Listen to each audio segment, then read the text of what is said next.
Manju Daga with you and today we are here to study class 11 topic relations. तो relations में हमने कल कुछ basic definitions पढ़ी थी कि relation क्या होती है, relation का inverse क्या होता है और relation के domain और range को हम कैसे निकालते हैं और इस तरीके से Cartesian product और relation में क्या relationship है. आज हम कुछ problems solve करेंगे जिनसे आपको relation concept more clear होगा. So let's start. ए एक आपको सेट गिवन है जिसमें आपके पास 2, 3, 4, 5 एलिमेंट्स हैं और बी सेट में आपके पास एलिमेंट्स हैं 3, 6, 7 एंड 10. ये एलिमेंट्स आपके सेट बी के अंदर है. आपसे क्वेश्चन कह रहा है कि एक relation R is defined on set A. Relation A to R is defined from A to. एक रिलेशन आर हमने डिफाइन की है और उस रिलेशन के अंदर ऐसे ऑर्डर्ड पेयर्स आने वाले हैं such that ordered pair X Y जो भी रिलेशन में बिलोंग करेंगे, जो भी ordered pairs X Y relation में बिलोंग करेंगे वो इस तरीके से होंगे. Ordered pair X Y belonging to R if and only if X is relatively prime to one. यानी अब हमें जो रिलेशनशिप बताई गई है उसमें इस तरीके के ऑर्डर्ड पेयर्स हैं जिसमें x जो है वो रिलेटिवली प्राइम हो y के साथ में. x is relatively prime to y means x और y ऐसे दो नंबर्स होने चाहिए जिनका कोई भी कॉमन डिविजिबल नहीं हो एक्सेप्ट 1. रिलेटिवली प्राइम नंबर्स होने चाहिए. x और y कैसे एलिमेंट्स होने चाहिए?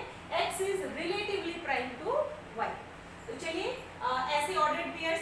तो सबसे पहले हमें बोला है कि हमें रिलेशन को रोस्टर फॉर्म में लिखना है, यानी सारे जितने भी ऑर्डर्ड पेयर्स बन सकते हैं उनको हम रोस्टर फॉर्म में लिखने जा रहे हैं. रिलेशन में कौन कौन से ऑर्डर्ड पेयर्स आ सकते हैं? 2 रिलेटिवली प्राइम किसके साथ है? 3 के साथ है. यस. और 2 रिलेटिवली प्राइम हमारा 2 रिलेटिवली प्राइम 7 के साथ भी है.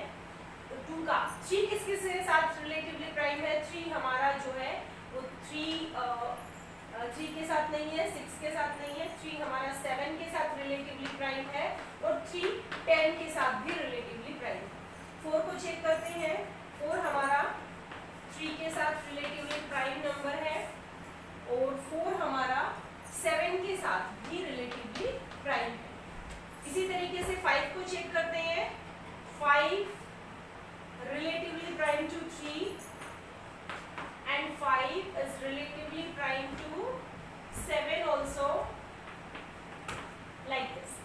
तो ये हम देख रहे हैं कि ऑर्डर्ड पेयर्स का सेट हमने बनाया है जिसमें हमारे पास जो रिलेशन है वो सेटिस्फाई करने वाले हैं. जितने भी सारे ऑर्डर्ड पेयर्स हैं वो इस रिलेशन को सेटिस्फाई कर रहे हैं. हमने जैसे कल आपको एग्जांपल दिया था कि फादर ऑफ की रिलेशन हो, लेस देन की रिलेशन हो, ग्रेटर देन की रिलेशन हो, वैसे ही यहाँ पर रिलेशन दिया है रिलेटिवली प्राइम टू y. यानी जो हमारा x हो y के साथ क्या होना चाहिए? रिलेटिवली प्राइम होना चाहिए. x y के साथ रिलेटिवली प्राइम. तो इस तरीके से ये हमारी रोस्टर फॉर्म में लिखी गई है हमारी रिलेशन. अब पूछा गया है इसका डोमेन लिखिए. तो डोमेन हमारा set of first components. Domain क्या होता है?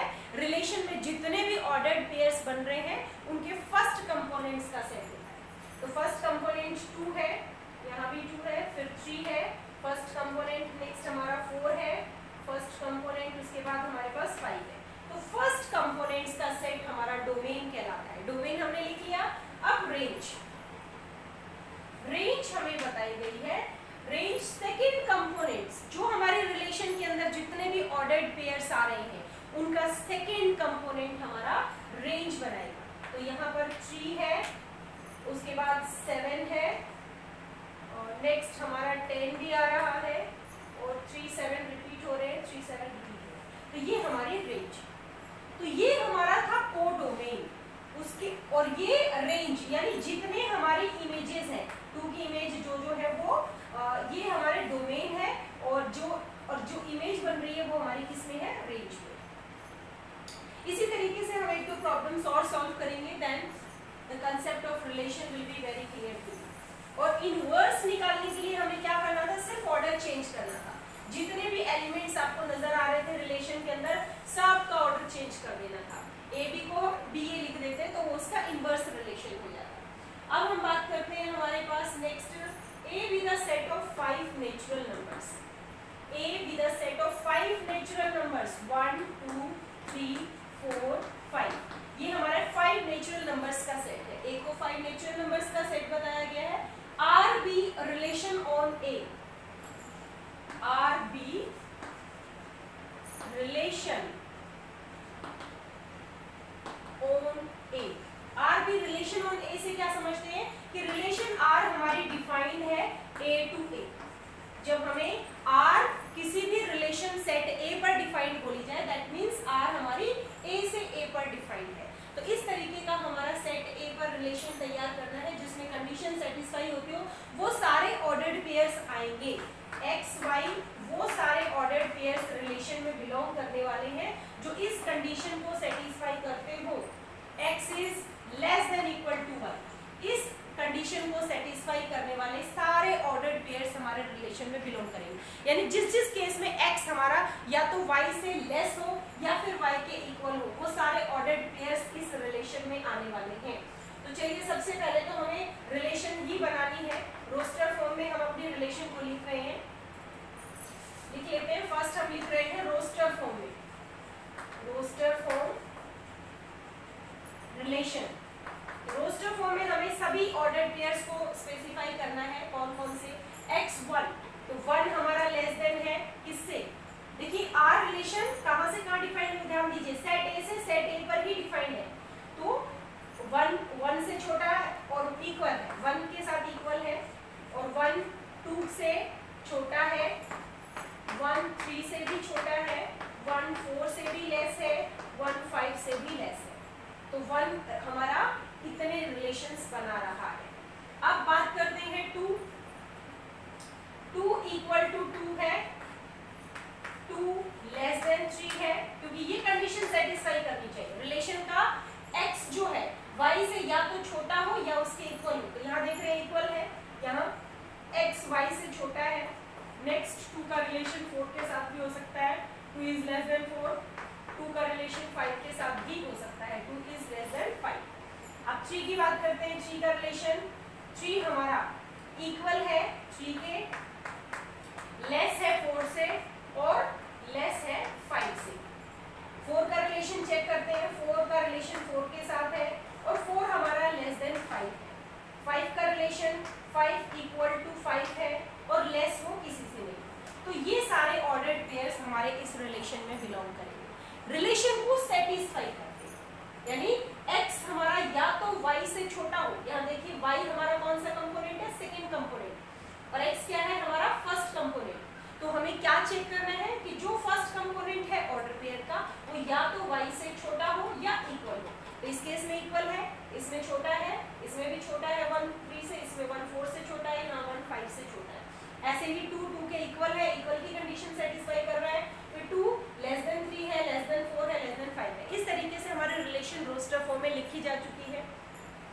सेट बिल्डर फॉर्म में ये ऑलरेडी गिवन थी। ये जो हमारी गिवन रिलेशन थी ये सेट बिल्डर फॉर्म में गिवन थी कि हम बता रहे थे कि ऑर्डर्ड पेयर्स वो सारे, अगर हम इसे लिखना चाहें तो ऐसे लिखेंगे, it is the set of all those ordered pairs X Y such that X belongs to A, Y belongs to A and x is less than equal to y। ये हमारी हो गई set builder form. Set builder form में हम specify करेंगे कि relation जो है वो ऐसे ऑर्डर्ड पेयर्स का सेट है जिन ऑर्डर्ड पेयर्स का फर्स्ट कंपोनेंट सेट A का है और सेकंड कंपोनेंट भी सेट A का है। यानी रिलेशन हमारी डिफाइंड है on set A। Relation is defined on set A। On set A का मतलब सेट A टू A ही डिफाइंड है और ये कंडीशन सेटिस्फाई कर रहे हैं। रिलेशन के जितने भी कंपोनेंट्स हैं वो हमारे इस रिलेशन को सेटिस्फाई कर रहे हैं कि यानी x हमारा हमेशा less than equal to y होगा। ये हमारी सेट बिल्डर फॉर्म हो गई। अब हम बात करते हैं कि जो हमारी रेंज और डोमेन के लिए बोला जाए, तो अगर डोमेन निकालना है, जितने भी हमारे ऑर्डर्ड पेयर्स बने थे सबका फर्स्ट कंपोनेंट्स उठा के रखना है। तो फर्स्ट कंपोनेंट हमारे क्या क्या रहे थे? 1 2 3 4 और 5। तो ये हमारा डोमेन निकल गया। रेंज में हमारे पास, रेंज में वो सारे एलिमेंट्स जो सेकंड प्लेस पर आ रहे हैं, सेकेंड प्लेस पर आने वाले सारे एलिमेंट्स को हम उठा के लिखेंगे तो हमारे पास रेंज हमारी लिखी जाएगी। तो इस तरीके से डोमेन और रेंज हम लिख सकते हैं। और अगर हमें बोला जाए कि रिलेशन का इनवर्स निकालिए तो सिंपली आपको इतना सा वर्क करना है कि जो ऑर्डर्ड पेयर है एक्स वाई उसको वाई एक्स में कन्वर्ट कर दें। यानी अब रिलेशन क्या हो जाएगी, y is greater than equal to x। उसमें हमारी रिलेशन क्या थी, x is less than equal to y। अगर उसका इनवर्स की बात करते हैं, r इनवर्स हमारा डिफाइंड होगा अगेन a टू a, और इसमें ordered pairs y x lie करेंगे if and only if ordered pair y x belongs to r if and only if y is greater than equal to x। ये हमारी उसका inverse show करेगी। तो इसी तरीके से हम इस रिलेशन को भी रोस्टर फॉर्म में लिख सकते हैं। अब नेक्स्ट क्वेश्चन हमारा कह रहा है कि define R on set A, यानी आर अब हमारी डिफाइंड है natural numbers to natural number on set A, यानी ऑन सेट ए का मतलब है set A to set A defined है।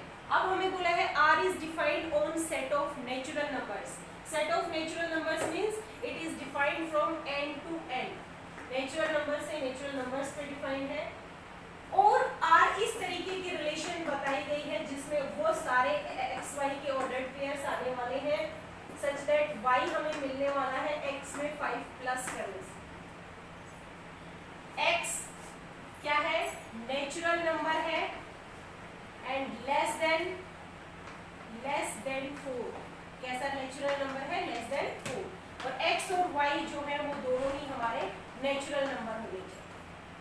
तो अब क्योंकि रिलेशन हमारा n टू n डिफाइंड है, यानी n टू n का मतलब है कि हम जो सेट A ले रहे हैं वो भी हमारा नेचुरल नंबर्स का सेट है, सेट B ले रहे हैं वो भी हमारा नेचुरल नंबर्स का सेट है। तो कहने का मतलब हमारा क्या हुआ कि ऑर्डर्ड पेयर एक्स वाई में जो जितने भी एलिमेंट्स हम लेंगे वो नेचुरल नंबर तो होंगे ही होंगे। अब रिलेशन कौन सी है, ये रिलेशन। इसमें एक बात और बता दी कि x ऐसा नेचुरल नंबर है जो लेस देन 4 है। तो अब रिलेशन को हम लिखेंगे, सबसे पहले तो रोस्टर फॉर्म में लिखते हैं। रोस्टर फॉर्म में रिलेशन x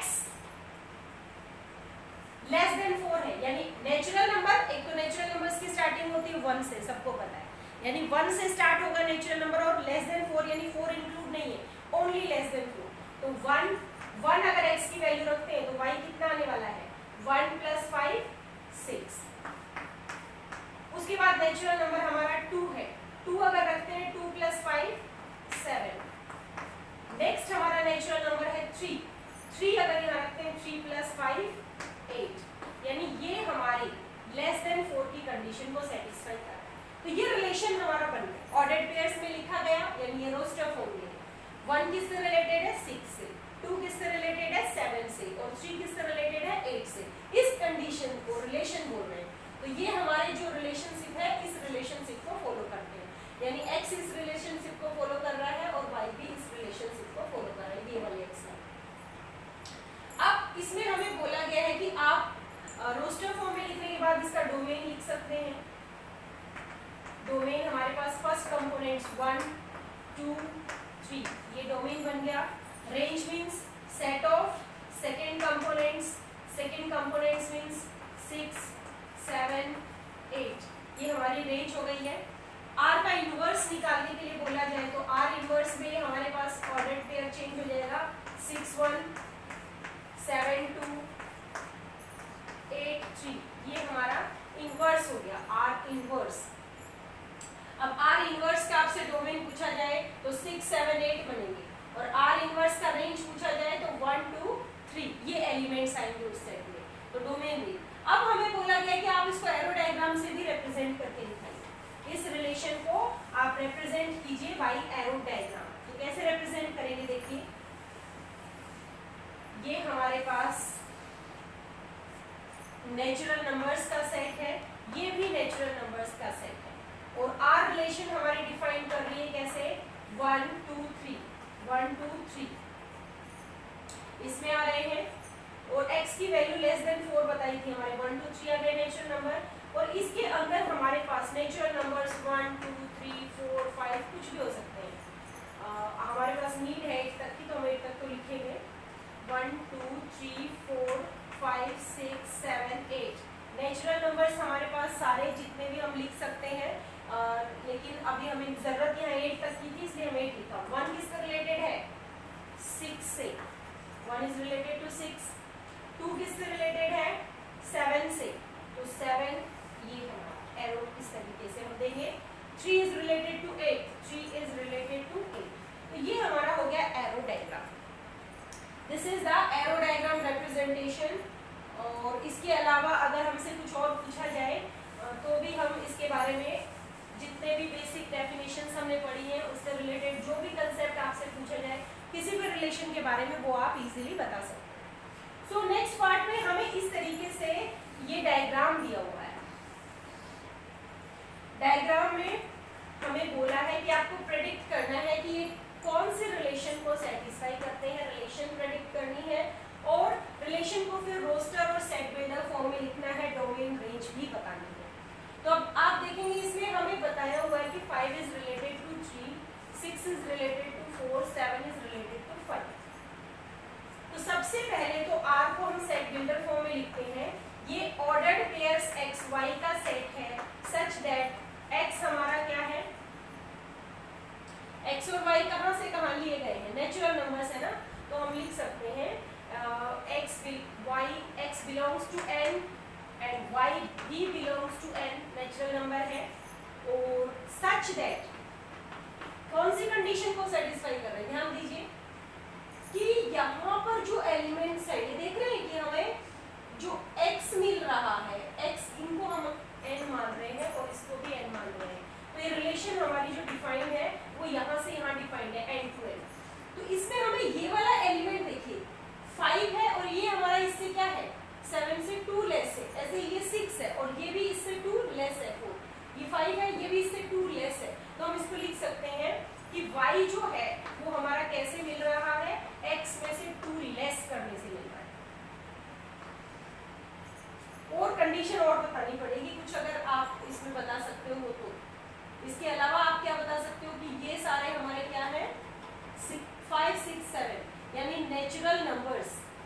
x क्या है? x हमारा एक ऐसा नेचुरल नंबर है जो greater than x is greater then 4 and less than 8। ये हो गया, क्योंकि देखो इसमें नेचुरल नंबर्स क्योंकि बोला है तो नेचुरल नंबर तो 1 से स्टार्ट होते हैं। अब 1 से स्टार्ट होते हैं और इनफाइनाइट तक जाते हैं, लेकिन हमें सारे के सारे ऑर्डर्ड पेयर्स नहीं लिखने हैं। हमें सिर्फ जितने ऑर्डर्ड पेयर्स यहाँ बन रहे हैं अगर हम इसको लिखते हैं रोस्टर फॉर्म में तो ऑर्डर्ड पेयर बनेगा हमारा 5 3 6 4 7 5। तो ये हमारा सेट P था और ये सेट इस तरीके से दे रखा था। P सेट और Q दिया हुआ था, N की जगह पे PQ नाम दिया हुआ है इनका। तो अब आप देखिए ये क्या है? हमारे ऑर्डर्ड पेयर्स हैं। और कैसे ऑर्डर्ड पेयर्स हैं? जो इस कंडीशन को सेटिस्फाई कर रहे हैं। यानी x में से अगर हम 2 माइनस करेंगे तो हमें 5 मिलेगा। देखिए 5 में से 2 माइनस किया 3 मिल गया, 6 में से 2 माइनस किया 4 मिल गया, 7 में से 2 माइनस किया 5 मिल गया। इसके अलावा x की वैल्यू के बारे में हमारे पास क्या जानकारी है कि x नेचुरल नंबर है, लेकिन ऐसा नेचुरल नंबर है जो 4 से बड़ा है और 8 से छोटा है। तो कितने नेचुरल नंबर है x? तो ये हमारी हो गई सेट बिल्डर फॉर्म और ये हो गई हमारी रोस्टर फॉर्म। तो इस तरीके से हम बेसिक कंसेप्ट को लिखेंगे वन स्टेटमेंट में तो वो हमारा सेट बिल्डर फॉर्म कहलाएगा और हर एक एलिमेंट को अलग अलग स्पेसिफाई करेंगे तो ये हमारा रोस्टर फॉर्म कहलाएगा। अब इसमें हम डोमेन लिख सकते हैं। डोमेन हमारा क्या आने वाला है? फर्स्ट कंपोनेंट्स का सेट 5 6 7 ये हमारा डोमेन है। और रेंज हमारा अगर पूछा जाए तो रेंज सेकेंड कंपोनेंट्स का सेट है हमारा 3 4 5 ये हमारा रेंज। अगर R इनवर्स पूछा जाए तो वो भी आप बता सकते हैं। R इनवर्स हमारा जो है वो डिफाइंड होगा, जैसे ये P2 Q डिफाइंड था तो R inverse Q2 P defined होगा। और R इनवर्स के अंदर हमारे पास इस तरीके के कंपोनेंट्स मिलेंगे। ऑर्डर चेंज करने से 5 3 था तो यहाँ पर 3 5 हो गया, 6 4 था यहाँ 4 6 हो गया, 7 5 था यहाँ 5 7 हो गया। इस तरीके से रिलेशन का इनवर्स भी हम बता सकते हैं। अगर सेट बिल्डर फॉर्म में बोला जाए तो इसको हम इस तरीके से लिख सकते हैं सेट बिल्डर फॉर्म में R inverse form it is the set of all those X Y such that X belongs to P Y belongs to Q. No, उल्टा लिख दिया। अब हमारे पास ये हमारा x किसका एलिमेंट हो गया, x बिलोंग करता है q में और y बिलोंग करता है p में। और कंडीशन क्या सेटिस्फाई कर रहे हैं, देखिए x हमारा क्या है, इससे 2 लेस है, यानी अब हम लिखेंगे y सच दैट y हमारा कैसे मिल रहा है, x में 2 प्लस करने से, x में 2 प्लस करने से। y कैसे मिल रहा है हमारा, x में 2 प्लस किया, x में 2 प्लस किया, x में 2 प्लस, तो ये हमने लिखा सेट बिल्डर फॉर्म में relation. So in this type we can solve many more problem related to the concept of relations. So that's all for today's lecture. Thank you my dear students.